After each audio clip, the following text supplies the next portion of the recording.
ilalagay ko dito para madala doon. Madala sa baba. Marami na naman akong kahoy. Ano na naman ako. Putol-putol.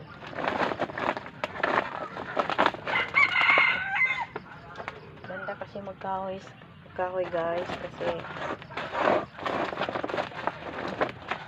libre ang kahoy dito. Dami. Ang pagtrabaho na lang, ang pagputol, pagtamaran ka, di ka talaga makaano ng kahoy. Pero ako gusto ko yung mga hoy, magdadamo, mag-umag, gusto ko yan.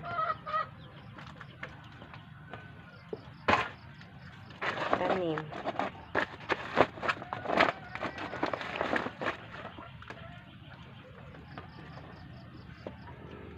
Kasi